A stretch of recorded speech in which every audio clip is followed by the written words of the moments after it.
নমস্কার, twins magic YouTube চ্যানেলে আবার চলে এলাম আরেকটি ভিডিও নিয়ে।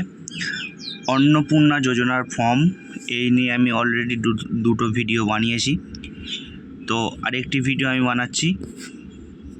এই ভিডিওতে আপনাদের সামনে লাইভ আমি ফর্মটি ফিল আপ করবো, তো দেখতে থাকুন।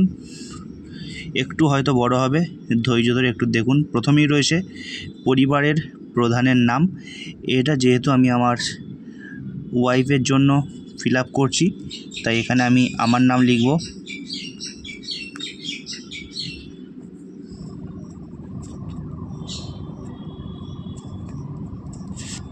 প্রীতম নস্কর। জন্ম তারিখ দিয়েছে, জন্ম তারিখ দিয়ে দিচ্ছি।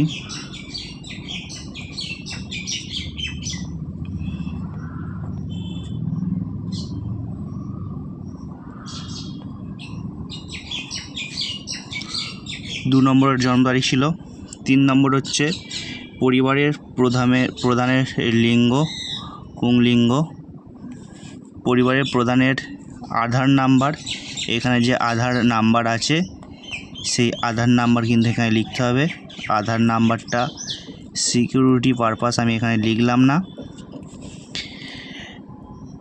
তারপরে 5 নম্বর রয়েছে ডিজিটাল রেশন কার্ডের পারিবারিক আইডি যদি থাকে,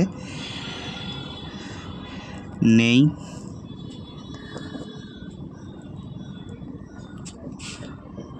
6 পরিবারের সদস্য সংখ্যা এখানে দিয়ে দিলাম 4 জন। ঠিকানাটা হচ্ছে আপনার আধার কার্ডের ঠিকানা।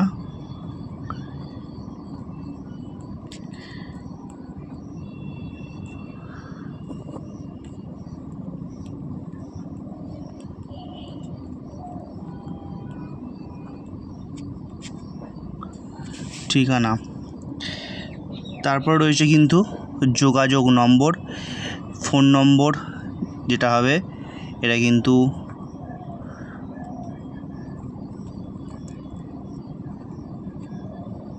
Phone number.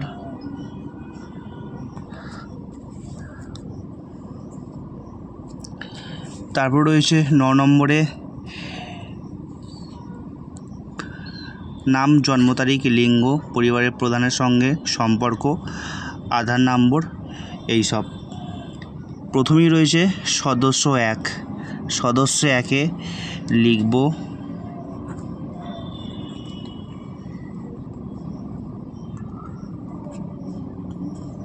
প্রিয়া নস্কর।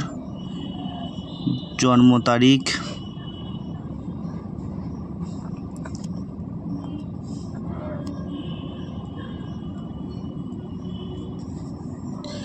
লিঙ্গ স্ত্রীলিঙ্গ, পরিবারের প্রধানের সঙ্গে সম্পর্ক,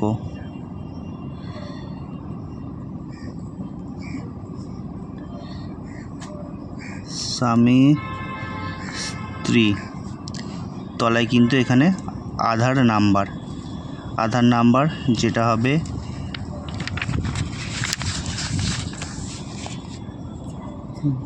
এই যে প্রিয়া নস্করের যে আধার নম্বর হবে সেটা কিন্তু এখানে লিখে দিতে হবে। এইভাবে কিন্তু পরিবারের আরও সদস্যদের এখানে জায়গা দেওয়া রয়েছে ফিল আপ করার জন্য, সেখানে কিন্তু লিখতে হবে। চলুন 2 নম্বর পাতায় চলে যাই। আগের পেজেতেই দেখালাম আপনাদের যে পরিবারের প্রধানের সঙ্গে পরিবারের যে সদস্যরা রয়েছে তাদের কি লিঙ্ক আছে সেইগুলো লিখে দেখাতে হবে। এই যে 5টা সদস্য জায়গা কিন্তু এখানে দিয়েছে। যত কটা সদস্য হবে আমি যেভাবে দেখালাম প্রথম সদস্যটা সেইভাবে কিন্তু লিখতে হবে। 10 নম্বর আছে পরিবারের প্রধান এবং পরিবারের সকল প্রাপ্তবয়স্ক সদস্যদের ব্যাঙ্ক অ্যাকাউন্ট ডিটেলস। প্রথমে হচ্ছে হেড অফ দ্য ফ্যামিলি, মানে আমারটা জানতে চেয়েছে। আমার ব্যাঙ্ক হচ্ছে bank of India.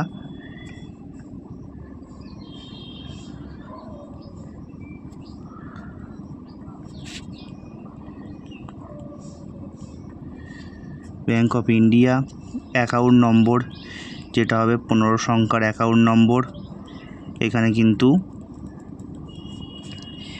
IFC code যেটা হবে ব্যাংক যে অ্যাকাউন্ট রয়েছে, ব্যাংকের যে খাতা রয়েছে সেই ব্যাংকের খাতাতে বা ব্যাংকের পাসবুকেতে আপনার কিন্তু আইএফসি কোড লেখা রয়েছে।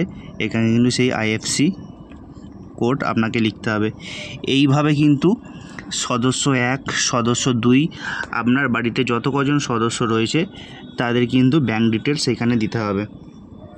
ঠিক পরিবারের প্রধানের যেমনটি দেওয়া হয়েছে সেইভাবে কিন্তু এখানে ব্যাংক ডিটেলসটা দিতে হবে। তো চলুন, এই দিকটা কমপ্লিট, পরের পেজে চলে এলাম 3 নম্বর পেজে। 3 নম্বর পেজে কিন্তু 3 নম্বর পেজে 11 নম্বরে কিন্তু রয়েছে এপিক এবং সকল প্রাপ্তবয়স্ক সদস্য ভোটার তালিকার অংশ নম্বর সহ। এইখানে কিন্তু আপনাকে এই যে প্রথমে রয়েছে head of the family epic number, মানে এখানে কিন্তু এপিক নম্বরটা হচ্ছে ভোটার কার্ড নাম্বার।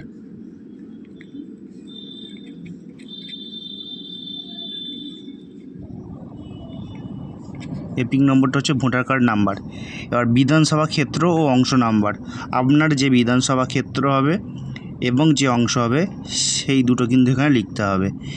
এইভাবে হেড অফ দ্য ফ্যামিলি যেরকমভাবে লিখেছেন সেইভাবে কিন্তু পরপর 5টা সদস্যর জায়গা দেওয়া রয়েছে। আপনার বাড়িতে যত কজন সদস্য তাদের জায়গাগুলো কিন্তু আপনাকে ফিল আপ করতে হবে। সদস্য 1-এ দেখুন এপিক নম্বরের জায়গা রয়েছে বিধানসভা ক্ষেত্র এবং অংশ নম্বরের জায়গা, ঠিক যেমনটা হেড অফ দ্য ফ্যামিলিতে দেওয়া ছিল সেইভাবে কিন্তু প্রত্যেকটা সদস্যর জায়গাতেই কিন্তু এইগুলো জায়গা দেওয়া রয়েছে। সেখানে কিন্তু আপনারা হেড অফ দ্য ফ্যামিলির মতো এইগুলো ফিল আপ করবেন। যত কজন সদস্য রয়েছে আপনার বাড়িতে তত কজনের জায়গায় কিন্তু ফিল আপ করবেন।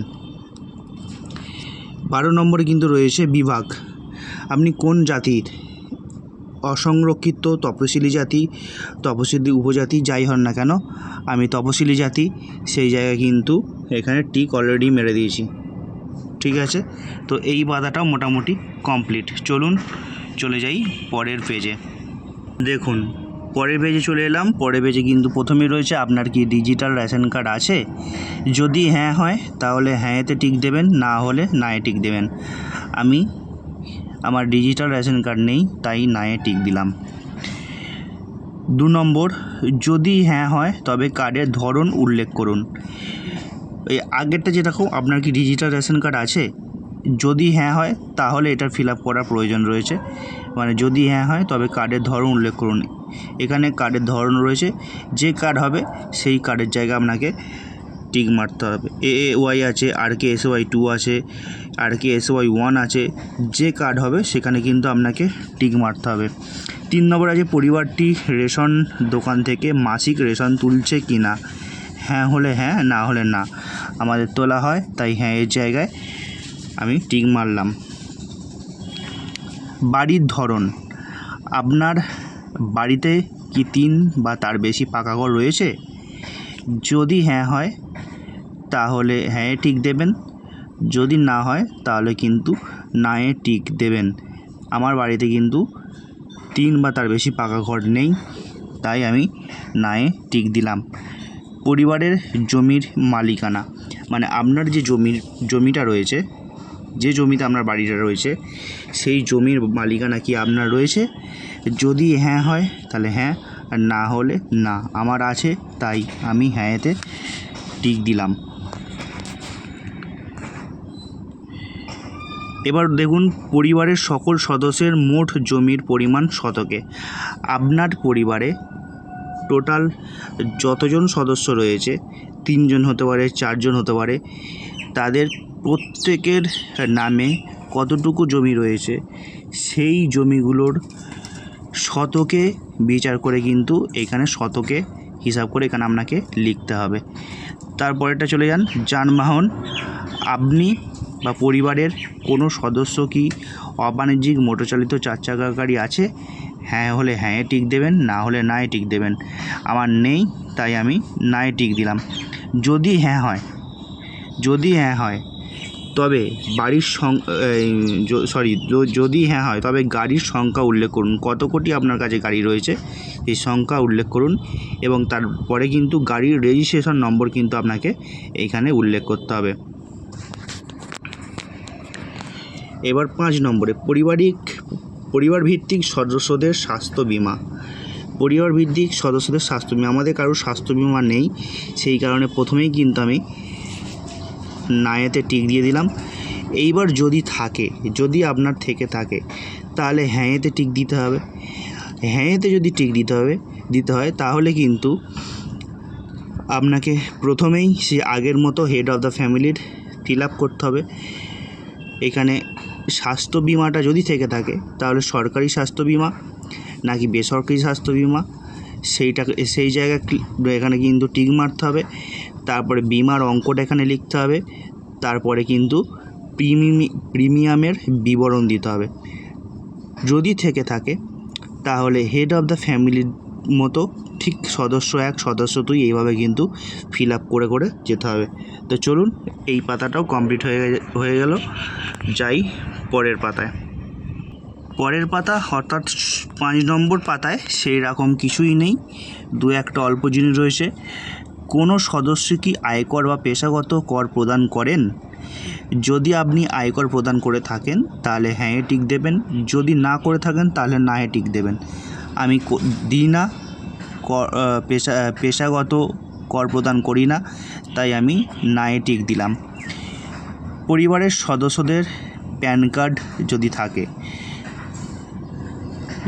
যদি প্যান কার্ড থেকে থাকে হ্যাঁ, থাকলে হ্যাঁ, প্যান কার্ড তো থাকতেই হবে। হ্যাঁ, যদি হ্যাঁ হয় তাহলে নাম এবং প্যান কার্ড নাম্বার উল্লেখ করুন। প্রথমেই কিন্তু হেড অফ দ্য ফ্যামিলি, আমার নামটা এখানে লিখব যেহেতু আমি হেড অফ দ্য ফ্যামিলি।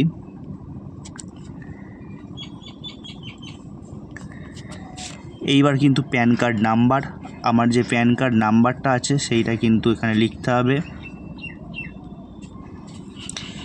ঠিক এইভাবে প্রত্যেক কটা সদস্যর জায়গা দেওয়া রয়েছে, 5টা সদস্য, সেই সদস্যদের কিন্তু এখানে প্যান কার্ড ডিটেলস দিতে হবে।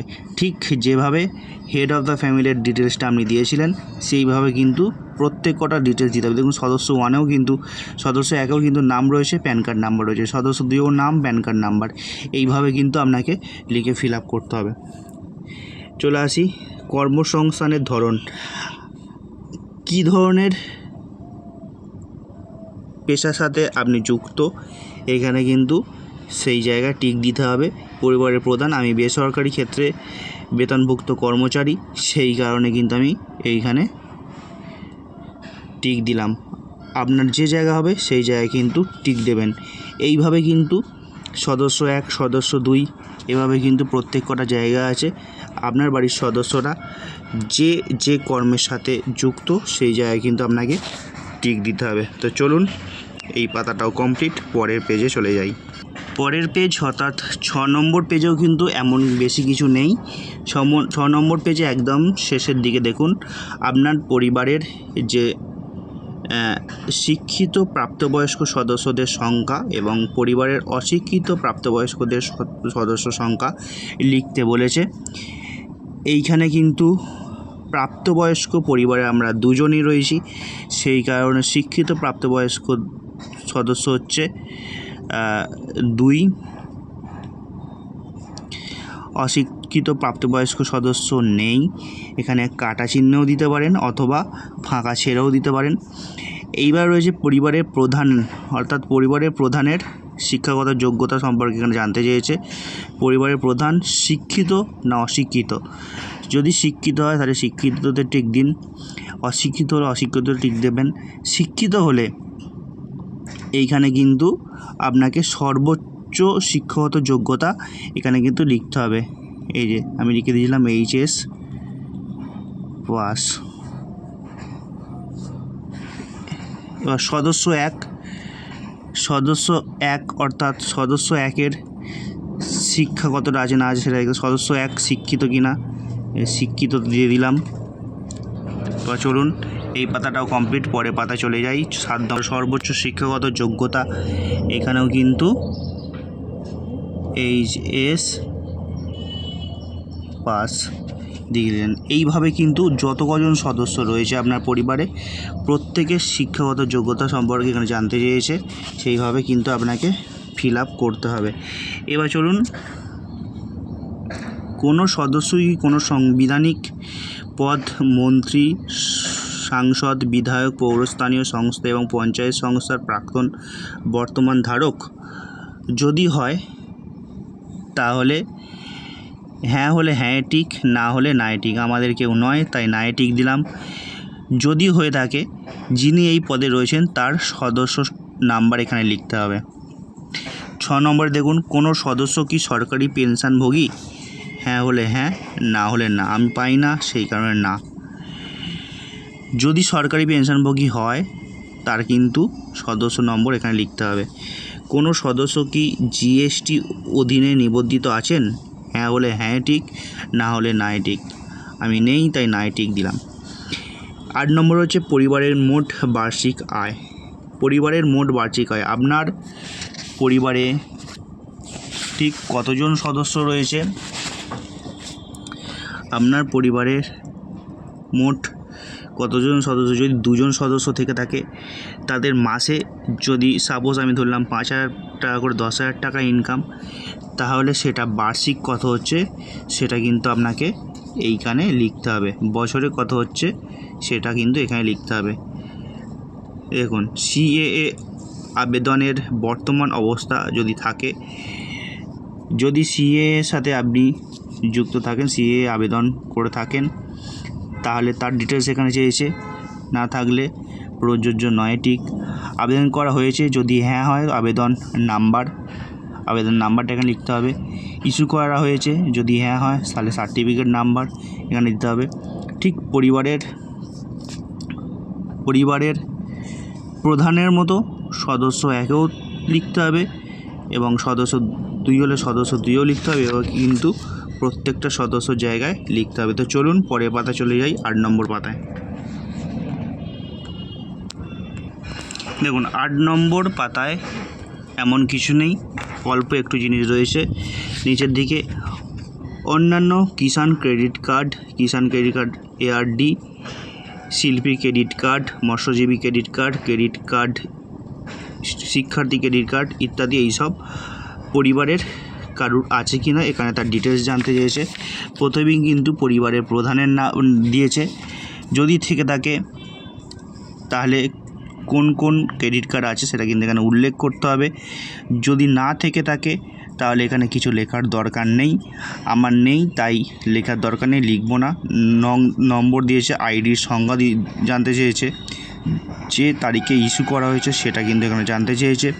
ঠিক হেড অফ দ্য ফ্যামিলির মতো সদস্য 1, সদস্য 2, সদস্য 3 এইভাবে 5টা সদস্যর জায়গা দেওয়া রয়েছে এখানে। সেই হিসাবে আপনার বাড়িতে যত কজন সদস্য তাদের আপনারা এখানে ফিল আপ করবেন। তো চলুন 8 নম্বর পাতাও কমপ্লিট, চলে যাই 9 নম্বর পাতায়। দেখুন 9 নম্বর পাতাতেও বেশি ফিল আপ করার কিছু নেই, রয়েছে যে যদি SIR 2026-এ নাম বাদ পড়ে থাকে তবে মামলাটি ট্রাইব্যুনালে বিচারাধীন কি না। আপনার SIR-এর মামলা কি রয়েছে, যদি এই সম্পর্কিত কিছু না থাকে তাহলে প্রযোজ্য নয়। যদি না হয় নায়ে টিক দেবেন, যদি হ্যাঁ হয় তাহলে হ্যাঁ টিক দেবেন।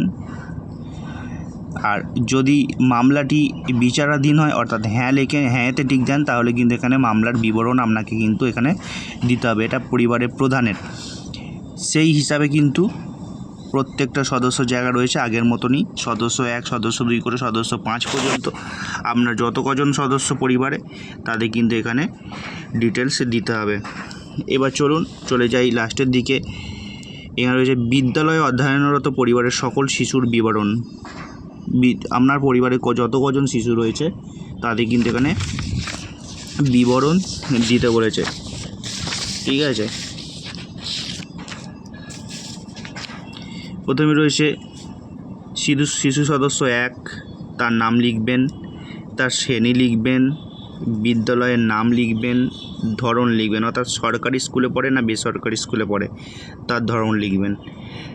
এইভাবে কিন্তু এটা ফিল আপ করবেন। শিশু সংখ্যা 2 হলে শিশু সংখ্যা 2-এরও জায়গা রয়েছে সেখানে কিন্তু ফিল আপ করবেন। তো চলুন চলে যাই পরের পেজে। দেখুন পরের পেজে চলে এলাম। পরের পেজে সেরকম কিছু নেই, লাস্টের দিকে রয়েছে আপনার শিশুদের টিকাকরণের বর্তমান অবস্থা। শিশু সদস্য 1, যদি হ্যাঁ টিকাকরণ শুরু হয়েছে তাহলে হ্যাঁতে টিক দেবেন। আমার শিশুদের হয়েছে তাই টিকাকরণ শুরু হয়েছে, হ্যাঁতে টিক দিলাম। সম্পূর্ণ হয়েছে কিনা, তাহলে সম্পূর্ণ হয়েছে, এখানে টিক দেবেন। টিকাকরণ করা হয়নি, এখানে টিক দেবেন। এইভাবে কিন্তু শিশু সদস্য 2, শিশু সদস্য 3 এইভাবে কিন্তু পরপর আপনাকে ফিল আপ করতে হবে। যত কজন পরিবারে আপনার শিশু রয়েছে তার ডিটেলস কিন্তু এখানে দিতে হবে। চলুন 11 নম্বর পেজে চলে যাই। 11 নম্বর পেজে চলে এলাম। প্রথমে রয়েছে কিন্তু আপনি কি কোনো সরকারি প্রকল্পের সুবিধা ডিবিটি এর মাধ্যমে পাচ্ছেন।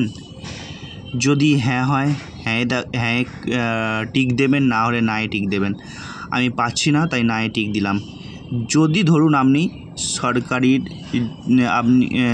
সরকারি প্রকল্পের ডিবিটির মাধ্যমে পাচ্ছেন, হ্যাঁ টিক দিলেন, তাহলে প্রকল্প অর্থাৎ 1, 2, 3, 4, 5 করে জায়গা রয়েছে, যে কটি প্রকল্পের সুবিধা পাচ্ছেন সেই কটি প্রকল্প কিন্তু এখানে উল্লেখ করতে হবে। প্রথমেই রয়েছে পরিবারের প্রধান, তারপর সদস্য 1, সদস্য 2, এইভাবে কিন্তু সদস্য 5 পর্যন্ত রয়েছে, সবার কিন্তু ফিল আপ করতে হবে।